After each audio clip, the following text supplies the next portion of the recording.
आप सबको फिर से एक बार खुदावंद यीशु मसीह के ज़िंदा जलाली और बाबरकत नाम में आप सबकी सलामती हो। मैं एक बार फिर से आज की सुबह परमेश्वर के वचन को आपके बीच में लेकर आया हूँ, ताकि जो वचन जिसने मुझे आशीष दी, मैं चाहता हूँ कि वो वचन परमेश्वर आपको भी आशीष दे। और जब मैं कल इस बात की स्टडी कर रहा था तो मैंने एक ख़ास बात को इस वचन की ओर पाया, और मैं चाहता हूँ कि वो मज़मून मैं आपके साथ बांट सकूं आज की सुबह में। माहौल बाहर ठीक नहीं है, आप सबको मालूम है कि हम सब लॉकडाउन में हैं और क्वारंटाइन हैं, और ये पॉसिबल नहीं है कि हम चर्च बिल्डिंग को खोल के उसमें आराधना कर सकें, अपने आराधनालयों को कर सकें खोल के। लेकिन परमेश्वर के इंतज़ाम को और उसकी बहुत बड़ी आशीष को मैं धन्यवाद देता हूँ कि जो उसने कहा अपने वचन में, प्रभु यीशु मसीह ने, कि तुम्हारा जो शरीर है वो मेरा मंदिर है और मैं उसे वास करता हूँ। मैं शुक्रगुज़ार हूँ अपने प्रभु यीशु मसीह का कि उसने इस बात को जता दिया कह करके कि यदि आने वाले समय में गिरजे नहीं भी खुलते हैं या अंत के समय में बहुत मुश्किल हो जाएगा हम मसीहों के लिए जो मसीह पर विश्वास करते हैं, नामधारी मसीहों की बात नहीं कर रहा हूँ, मैं उन मसीहों की बात कर रहा हूँ जो कि सच में विश्वास करते हैं प्रभु यीशु मसीह में, और इस बात को जानते हैं कि आने वाले समय बहुत कठिन होने वाला है। हो सकता है कि गिरजे ना खुलें, हो सकता है कि सताया जाए, बहुत ज़्यादा चीज़ें आने वाले समय में होने वाली हैं। तो इस बात का हमारे ऊपर बहुत बड़ा विश्वास है हमारे दिल में कि हमारा जो शरीर है वो परमेश्वर का मंदिर है।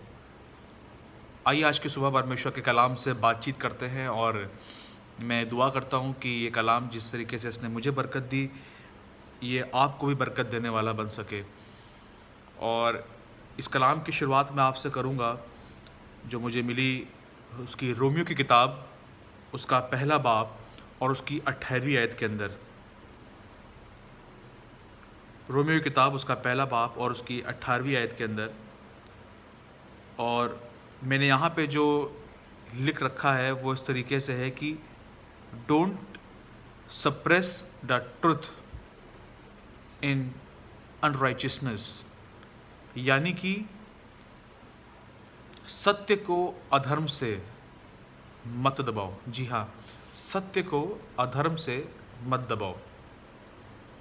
सत्य क्या है ये हम सब जानते हैं। परमेश्वर सत्य है, प्रभु यीशु मसीह सत्य है। यीशु मसीह ने कहा, मार्ग, सत्य और जीवन मैं हूँ।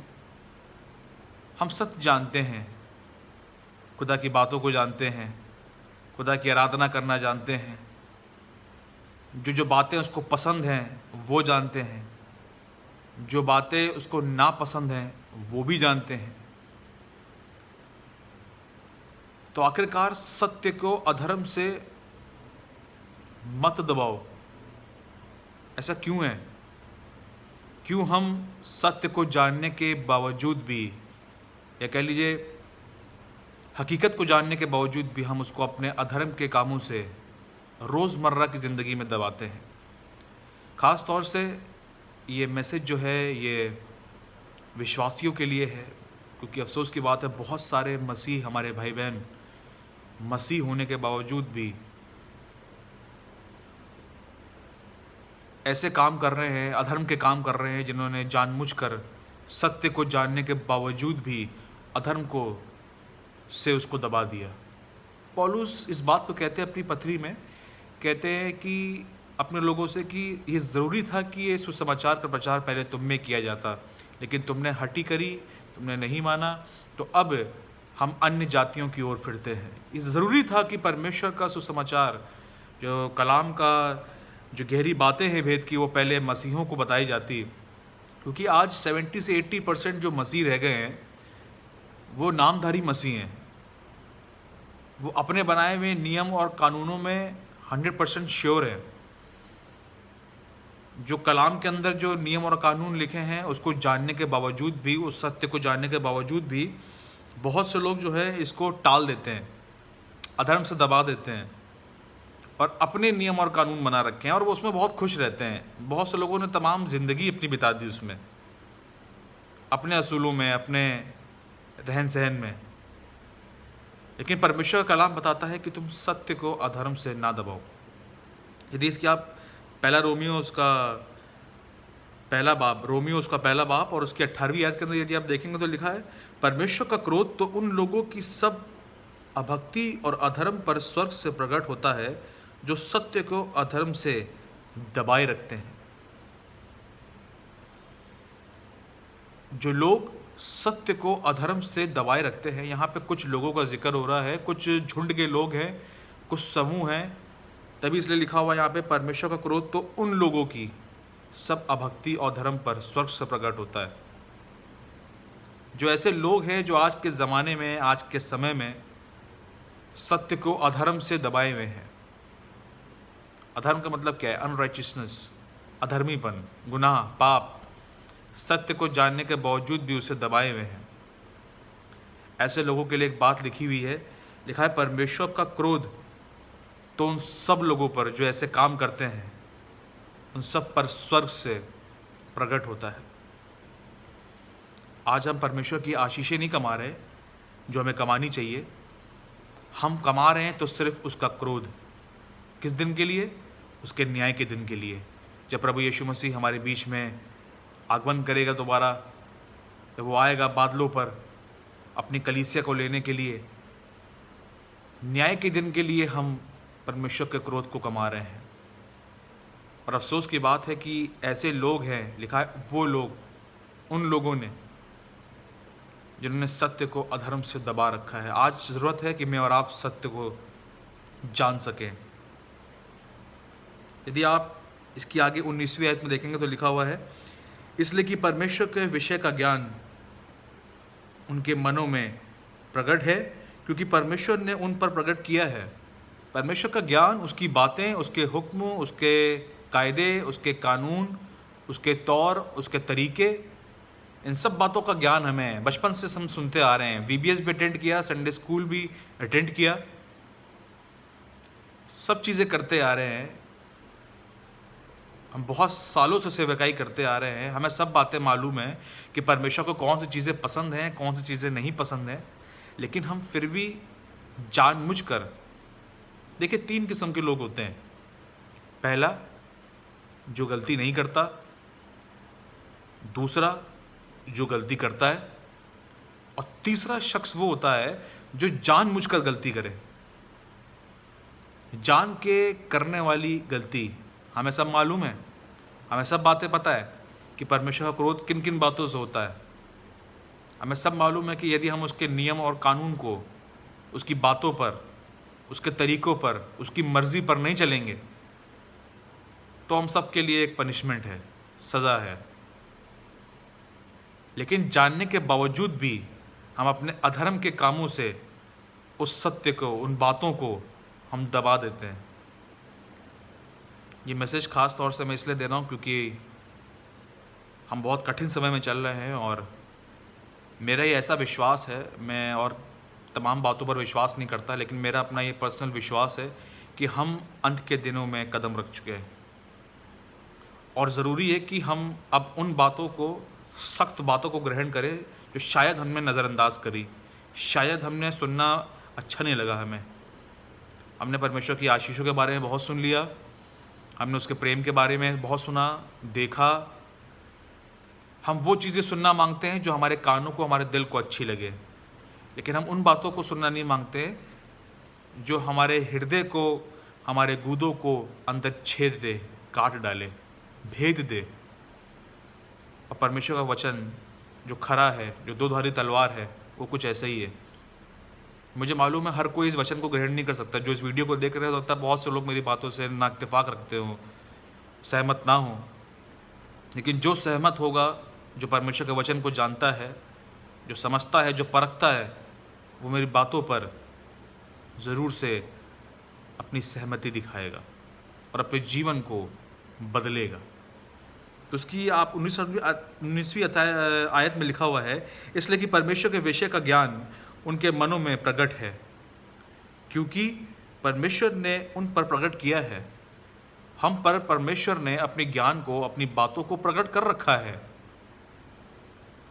तो क्यों हम सत्य को जानने के बावजूद भी अधर्म के काम करते हैं? उसका आगे 20वीं आयत में लिखा है, उसके अनदेखे गुण अर्थात उसकी सनातन सामर्थ और परमेश्वर तत्व जगत की सृष्टि के समय से उसके कामों के द्वारा देखने में आते हैं, यहाँ तक कि वे निरुत्तर हैं, उनका कोई जवाब ही नहीं है। परमेश्वर के काम, उसकी रचना हम पृथ्वी के शुरुआत से देखते हुए आ रहे हैं। हमारे बाप दादाओं ने देखी, ये आदम से हम देखते हुए आ रहे हैं। परमेश्वर के काम, परमेश्वर की बातें, परमेश्वर के नियम, परमेश्वर के कानून पूरे पृथ्वी भर पे प्रकट है, दिखते हैं लोगों को। हम उसके अनदेखे जो उसके गुण हैं उनको भी जानते हैं, उसकी सनातन सामर्थ और परमेश्वर तत्व को भी हम समझते हैं। सब कुछ हमको मालूम है, लेकिन फिर भी हम जानबूझ करके गलतियां कर रहे हैं। क्यों ऐसा कर रहे हैं हम? क्यों हमने अपने नियम और कानून बना करके खुदा के नियम और कानून को पीछे रख दिया है? क्यों हम परमेश्वर कलाम को हल्के में ले लेते हैं? न जाने कितने सालों से हम परमेश्वर के एक ही वचन को बार बार पढ़ते आ रहे हैं, लेकिन वो वचन आज तक हमारी ज़िंदगी में कार्य क्यों नहीं हुआ? क्यों ऐसा हुआ कि हम आज भी उसी निकम्मे चाल चलन में पड़े हैं जिसमें हमारे बाप दादा थे? पता है, इस बात को कहता है कि तुम्हारा निकम्मा चाल चलन तुम्हारे बाप दादाओं से चलता हुआ आ रहा है। क्यों आज हम उसी में फंसे हुए हैं? क्यों आज हम सच्चे मसीह नहीं बन पा रहे हैं? ये सोचने का बहुत गंभीर विषय है। मैं चाहता हूँ कि आज के दिन आप सब लोग इस वचन पर मनन करें। जी हाँ, यदि मैं इसकी आगे पढ़ूँ तो लिखा हुआ है उसके 21वीं आयत के अंदर, यदि आप मेरे साथ निकालें रोमियो की किताब उसका पहला बाब और उसकी 21वीं आयत के अंदर, तो लिखा हुआ है, इस कारण कि परमेश्वर को जानने पर भी उन्होंने परमेश्वर के योग्य बड़ाई और धन्यवाद ना किया। जानने के बावजूद भी,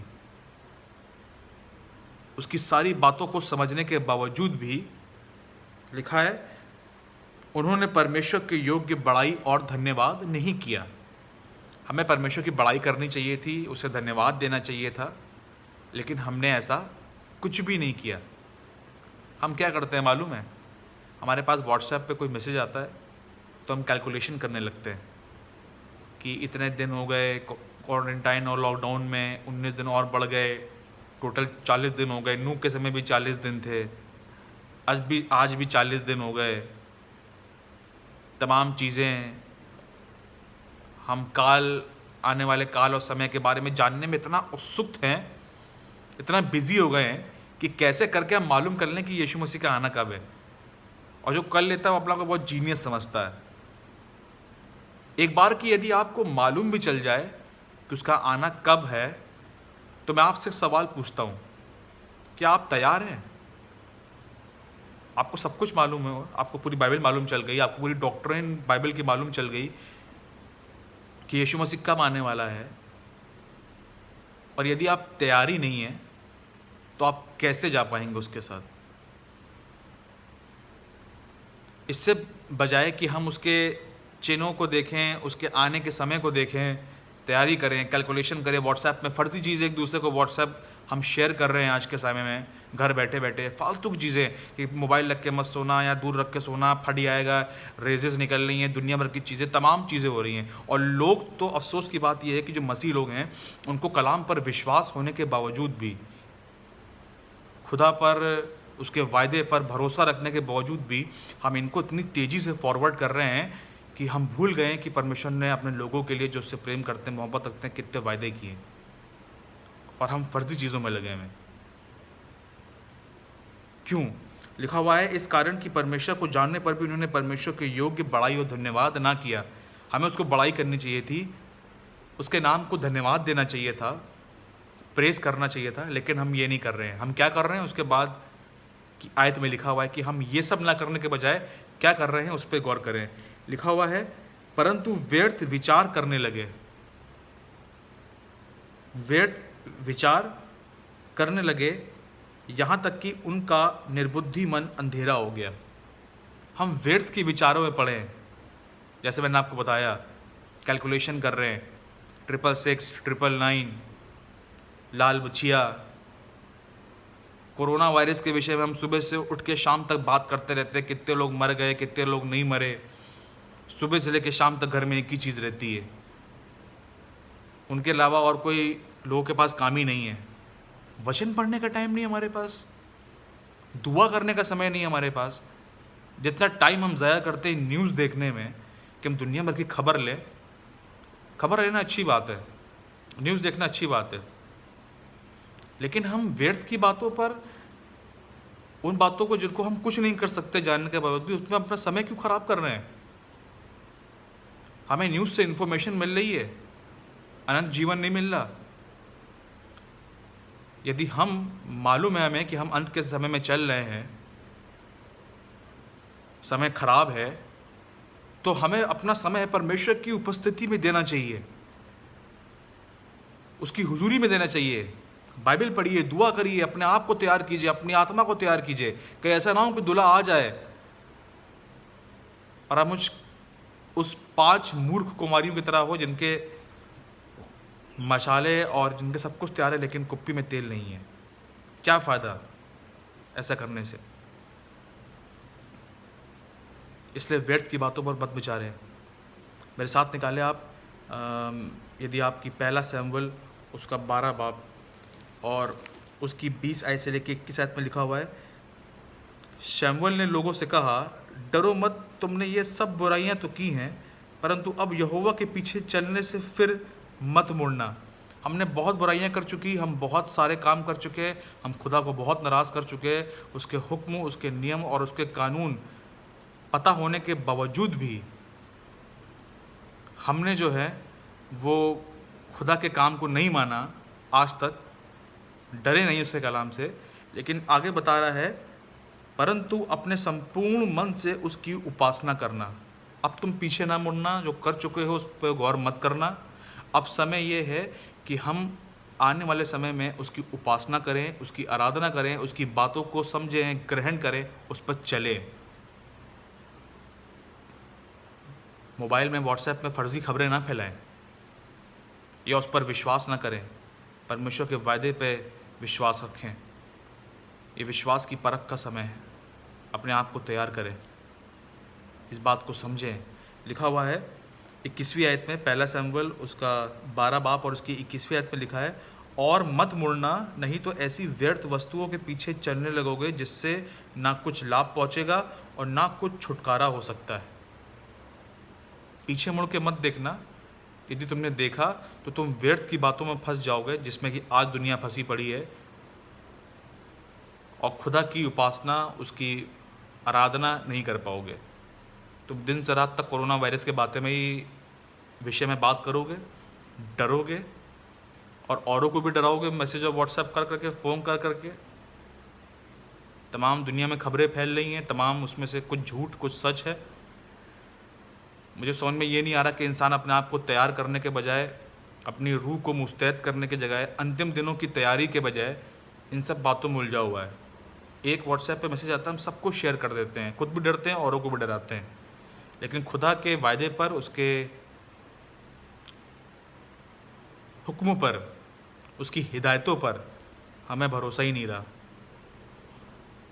और जब आखिरी में हम इस बात को कहते हैं, जब हम फ़ोन पे सारी बातें कर चुके होते हैं, जब हम सबको डरा देते हैं, खुद भी डरे जाते हैं, फिर आखिरी में कहते हैं कि खुदा तो हमारे साथ है, खुदा महान है। झूठे मसीह हैं हम झूठ बोलते हैं कि हम खुदा पर विश्वास करते हैं। सारी बातें करने के बाद, बकबक करने के बाद, हम आखिरी में इस बात को कहते हैं कि परमेश्वर हमारे साथ है, परमेश्वर का वचन ऐसा बताता है। हम खुदा को सबसे आखिरी में रखते हैं, उसको ज़िल्लत देते हैं। ऐसा करके मालूम आपको करना क्या चाहिए था कि पहले हमें उसके वचन पर भरोसा रखना चाहिए था, उसके हुक्मों पर मारना चाहिए था, उस पर चलना चाहिए था, और इन सब बातों में नहीं पड़ना चाहिए था। लेकिन आज 70 से 80% मसीही जो अपने आप को क्रिश्चियन कहलाते हैं, वो इन बातों पे फेथ रखते हैं जो मैसेज और व्हाट्सएप पे आती हैं, फेसबुक पे आती हैं, खुद भी इसको सोचते हैं, घर में डिस्कशन करते हैं और अपने अजीज़ों के बीच में भी व्हाट्सएप के ज़रिए से, फेसबुक के ज़रिए से उसको फैलाते हैं। अफसोस है ऐसे लोगों पर जो इस काम को करते हैं। लिखा है कि इसी कारण कि परमेश्वर को जानने पर भी उन्होंने परमेश्वर के योग्य बड़ाई और धन्यवाद ना किया, परंतु व्यर्थ विचार करने लगे, यहाँ तक कि उनका निर्बुद्धि मन अंधेरा हो गया। उनका जो निर्बुद्धि मन है, जो उनका दिमाग है जिसमें बुद्धि नहीं है, वो अंधेरा हो चुका है। यदि आप पढ़े मेरे साथ सबोपदेशक की किताब और उसका 1 बाब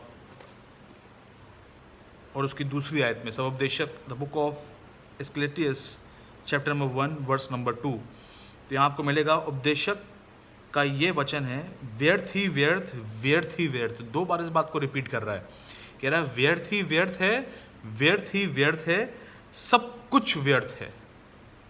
तीसरी बार कह रहा है सब कुछ व्यर्थ है। और क्यों है व्यर्थ? लिखा है आगे, उस सब परिश्रम से जिसे मनुष्य धरती पर करता है उसको क्या लाभ प्राप्त होता है। बहुत से व्यर्थ के काम हम अपने लाभ के लिए तो करते हैं, लेकिन उससे मनुष्य को कोई भी लाभ नहीं। सब चीज़ें व्यर्थ हैं, सब चीज़ें बेकार हैं।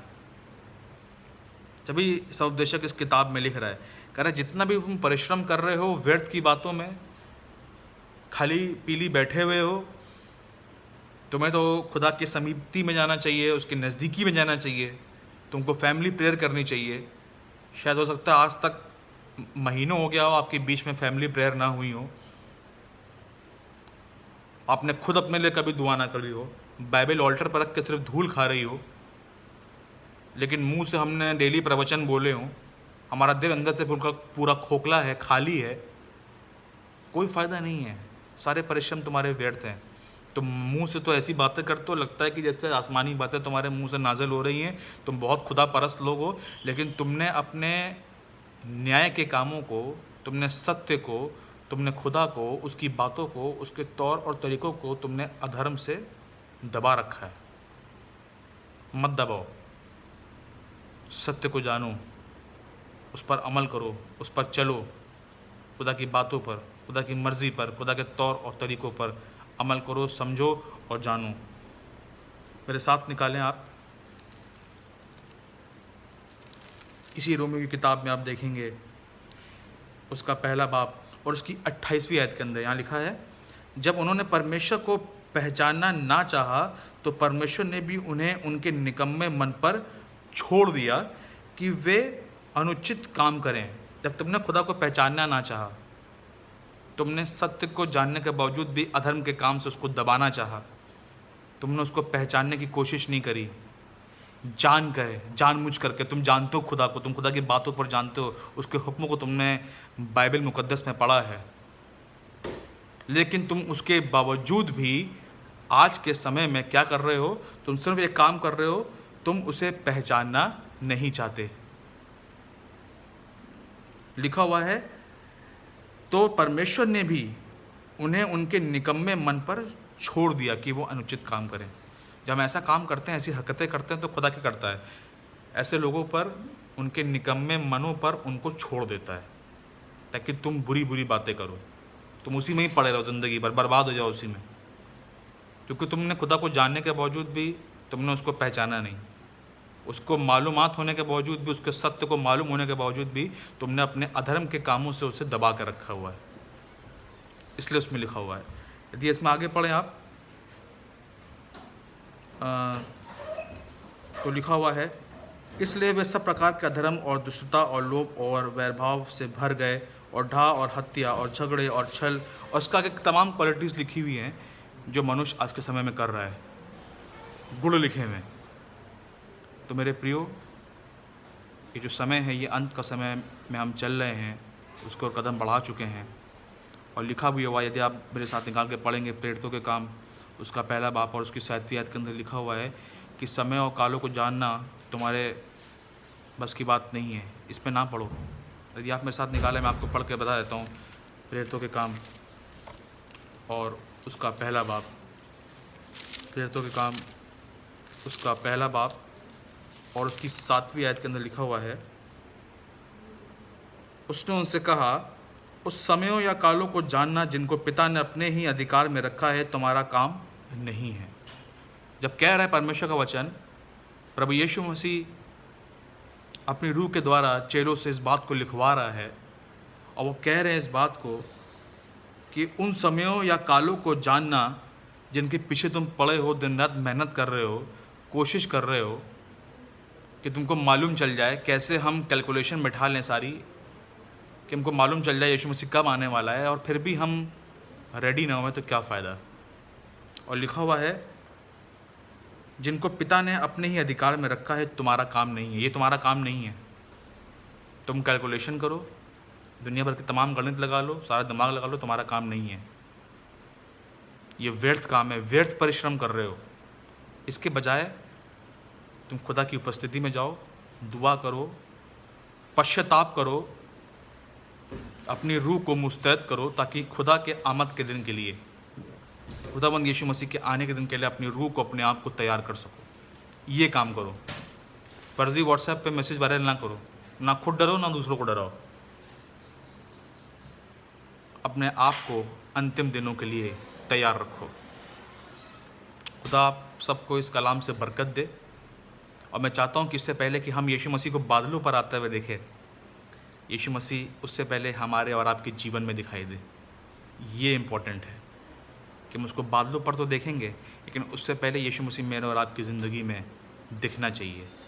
Praise the Lord. प्रभु आप सबको आशीष दे। जय मसीह।